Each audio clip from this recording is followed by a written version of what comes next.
Welcome students, আজকের entomology ক্লাসে আপনাদের সবাইকে স্বাগতম। আমি জানি আপনাদের সেমেস্টার ফাইনাল এক্সাম একদম দরজায় কড়া নাড়ছে, রাইট? সো আজকের এই এক্সপ্লেনারে আমরা ফোকাস করব অ্যান্টোমোলজির সবচেয়ে ভিভিআই মানে ভেরি ভেরি ইম্পর্ট্যান্ট টপিকগুলোর ওপর। আজকে আমাদের আলোচনার বিষয় হচ্ছে ইনসেক্ট মাউথ পার্টস আর তাদের বিভিন্ন মডিফিকেশনস। এক্সামের খাতায় ঠিক কীভাবে গুছিয়ে লিখলে ফুল মার্কস নিশ্চিত করা যাবে আর কোন কি টার্মসগুলো কোনোভাবেই মিস করা যাবে না সেটা আমি আজ আপনাদের ধরিয়ে দেব। খাতা কলম নিয়ে একদম রেডি হয়ে যান, okay? Let's dive right into it. স্ক্রিনে আমাদের আজকের এজেন্ডাটা একটু খেয়াল করুন। আমরা বেসিক ইন্ট্রো থেকে শুরু করে জেনারেলাইজ স্ট্রাকচার, মেজর পার্টসের function, types of modifications, feeding mechanisms আর শেষে একটা কুইক এক্সাম রিভিউ করব। স্টুডেন্টস, আমার একটা কথা খুব মনোযোগ দিয়ে শুনুন। এখানে 4 নম্বর পয়েন্ট টাইপস অফ মডিফিকেশনস এবং 5 নম্বর কি ফিডিং মেকানিজমসে আপনাদের এক্সট্রা অ্যাটেনশন দিতে হবে। আই গ্যারান্টি ইউ এখান থেকে ব্রড কোয়েশ্চেন্স আপনাদের এক্সামে আসবেই, so be very careful there. Alright, চলুন আমরা আমাদের লেকচারে ফাউন্ডেশন তৈরি করি। Section 1, intro to insect mouth parts, basic definitions. আপনারা যারা এখনও নোট নিচ্ছেন না, আই স্ট্রংলি সাজেস্ট পয়েন্টগুলো নোট করা শুরু করুন। এক্সামে শর্ট নোটস হিসেবে মাউথ পার্টসের ডেফিনিশন কিন্তু প্রায়ই আসে। এখানে দেয়া এই এক্স্যাক্ট ডেফিনিশনটা আপনাদের খাতায় থাকতে হবে। একটু খেয়াল করুন, এখানে মেইন ইংলিশ কিওয়ার্ডসগুলো হচ্ছে অ্যাসোসিয়েটেড উইথ দ্য মাউথ এবং ইনজেস্ট, অর্থাৎ ইনসেক্টের মাথার যে অংশগুলো মুখের সাথে যুক্ত থাকে আর যার সাহায্যে তারা সলিড খাবার, লিকুইড খাবার, প্লান্ট স্যাপ বা প্রাণীর রক্ত গ্রহণ করে বা ইনজেস্ট করে, বেসিক্যালি সেগুলোই হচ্ছে মাউথ পার্টস। এইটুকু হুবহু লিখতে পারলে শর্ট নোটে full marks confirmed. Basic definition তো হলো, এবার let's move on to section 2, the generalised structure, the anatomy toolkit. পৃথিবীর যে কোনো ইনসেক্টের মাউথ পার্টসের একটা বেসিক অ্যানাটমিক্যাল টুলকিট থাকে। চলুন সেটা দেখে নিই। এখানে যে 6টি প্রাইমারি পার্টসের নাম দেখছেন, এগুলো আপনাদের একেবারে ঠোঁটস্থ থাকতে হবে। এগুলোই হচ্ছে ফাউন্ডেশন। প্রথমত দ্য ল্যাব্রাম বা আপার লিপ, দ্বিতীয়ত একজোড়া ম্যান্ডেবলস বা জজ যা চাবানোর কাজে লাগে, তৃতীয়ত একজোড়া ম্যাক্সিলে যাকে অক্সিলারি জজ বলা হয়, চতুর্থ দ্য লেবিয়াম বা লোয়ার লিপ, এবং সবশেষে একদম ভেতরের দিকে থাকে হাইপোফ্যারিংস বা টাং এবং ইপিফ্যারিংস। এই নির্দিষ্ট ইংলিশ টার্মসগুলো ভালোভাবে মেমোরাইজ করে নিন, কারণ পরবর্তীতে আমরা যত মডিফিকেশন পড়ব, absolutely everything comes back to this basic parts. এখন আমরা এই মেজর পার্টসগুলোর ফাংশনাল অ্যানাটমি একটু ব্রেকডাউন করব। Section 3, functions of major parts. আমরা শুরু করব ইনসেক্টের আপার এবং লোয়ার লিপস দিয়ে। এখানে আপার লিপ মানে লেব্রাম এবং লোয়ার লিপ মানে ল্যাবিয়ামের একটা সাইড বাই সাইড কম্প্যারিজন দেখতে পাচ্ছেন। লেব্রামের ক্ষেত্রে আপনাদের যে কিওয়ার্ডটা খাতায় হাইলাইট করতে হবে তা হলো ক্লিপেস। লেব্রাম হচ্ছে একটা ব্রড ফ্ল্যাপ যা মাথার ক্লিপিয়েজ অংশের সাথে যুক্ত থাকে এবং এটি সামনের দিক থেকে মাউথ ক্যাভিটিকে ক্লোজ করে, খাবার টেনে নিতে বা পুল করতে সাহায্য করে। অন্যদিকে ল্যাবিয়াম হলো একটি সিঙ্গল মিডিয়ান স্ট্রাকচার। এটি ম্যাক্সিলার ঠিক পেছনে থাকে এবং নিচ থেকে বা পেছন থেকে মাউথ ক্যাভিটিকে ঢেকে রাখে।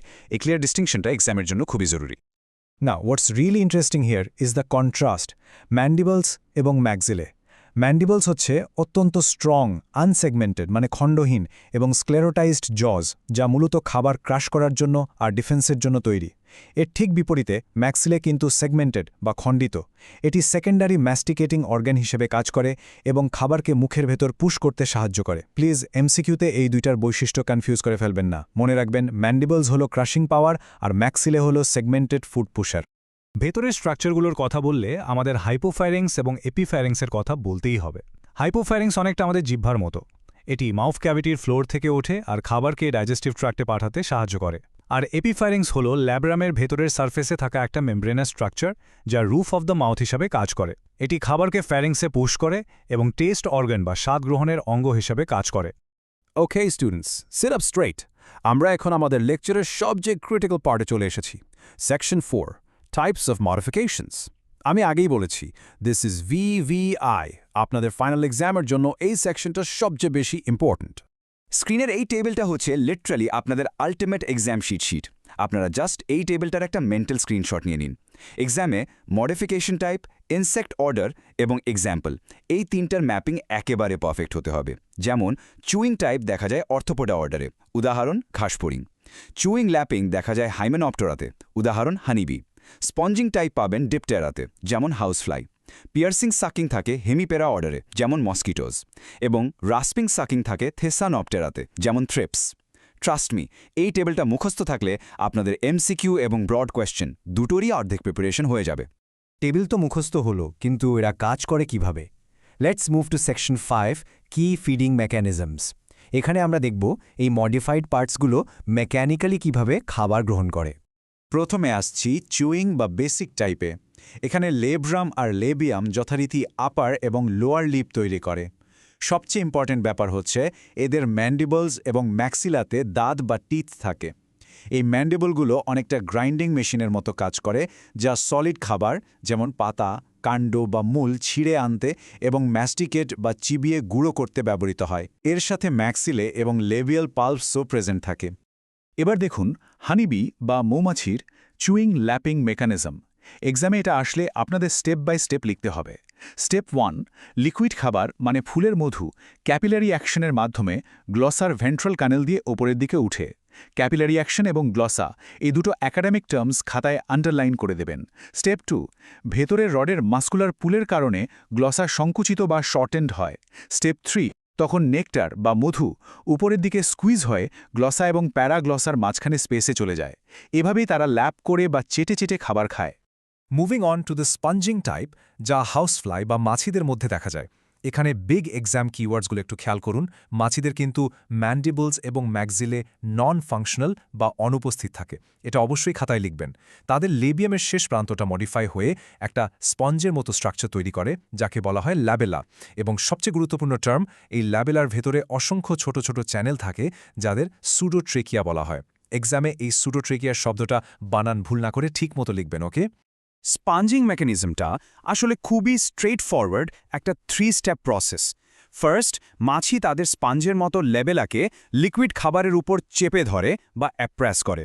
সেকেন্ড, এরপর সেই ক্যাপিলারি অ্যাকশনের মাধ্যমেই সিউরোট্রাকিয়া লিকুইড দিয়ে ফুল হয়ে যায়। থার্ড, সবশেষে লিকুইড খাবার ফুড চ্যানেল দিয়ে সোজা ইসোফ্যাগাস বা অন্ননালীতে টানা হয়, জাস্ট লাইক আ স্পঞ্জ সোকিং আপ ওয়াটার।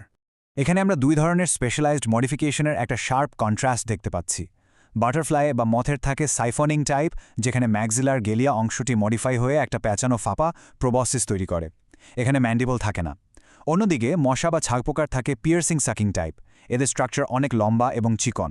এদের লাবিয়াম একটা প্রোটেক্টিভ খাপ বা শীথ তৈরি করে, আর ম্যান্ডিবলস ও ম্যাক্সিলা মিলে সূচের মতো স্টাইলেটস তৈরি করে, যা দিয়ে তারা স্কিন ফুটো করে রক্ত শুষে নেয়। কয়েল প্রবসিস ভার্সেস পিয়ার্সিং স্টাইলেটস, এই পার্থক্যটা খুব ক্লিয়ারলি মনে রাখবেন। আমাদের লাস্ট মডিফিকেশন হলো র্যাসপিং সাকিং টাইপ, যা থ্রিপসে পাওয়া যায়। This is a favourite trap question for MCQs. কেন জানেন? কারণ এদের মাউথ পার্টস হচ্ছে হাইলি ইউনিক এবং অ্যাসিমেট্রিক বা অপ্রতিসম। এদের মাত্র একটা ইলঙ্গেটেড ম্যান্ডিবুলার স্টাইলেট থাকে এবং দুইটা ম্যাক্সিলারি স্টাইলেট থাকে। এই স্টাইলেটগুলো মিলে কোনো সুর বা বিক তৈরি না করে একটা র্যাসপিং কোন তৈরি করে, যা দিয়ে তারা গাছের সারফেস ঘষে ঘষে রস বের করে খায়।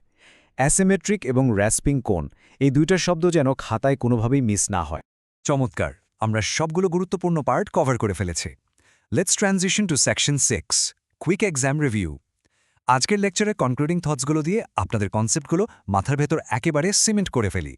ক্লাস শেষ করার আগে এই প্রশ্নটা একটু ভাবুন তো, সব ইনসেক্টের আদি বা বেসিক স্ট্রাকচার ছিল চিবিয়ে খাওয়ার মতো। তাহলে তারা কেন স্পঞ্জ, প্যাঁচানো টিউব বা সূচালো সূচের মতো এত ভিন্ন ভিন্ন টুলে ইভলভ করল? উত্তরটা হচ্ছে ইভলিউশনারি অ্যাডাপ্টেশন। বিভিন্ন ইনসেক্ট বিভিন্ন পরিবেশে ভিন্ন ভিন্ন খাবারের সোর্স, যেমন ফুলের মধু, প্রাণীর রক্ত বা লিকুইড খাবার, এগুলো গ্রহণ করার জন্য নিজেদের মাউথ পার্টসকে অ্যাডাপ্ট করে নিয়েছে। আমি চাই আপনারা শুধু মুখস্থ না করে এই বিবর্তন বা অ্যাডাপ্টেশনের লজিকটা বুঝে পড়েন, তাহলে এক্সামে যে কোনো প্রশ্নের উত্তর দেয়া খুব ইজি হয়ে যাবে। Best of luck for year exams. খুব ভালোভাবে প্রিপারেশন নিন, পয়েন্ট করে নোটস করুন, আর আজকের ক্লাসের কি ইংলিশ টার্মসগুলো অবশ্যই ব্যবহার করবেন। আজকের এই এক্সপ্লেনার এখানেই শেষ করছি। Happy studying.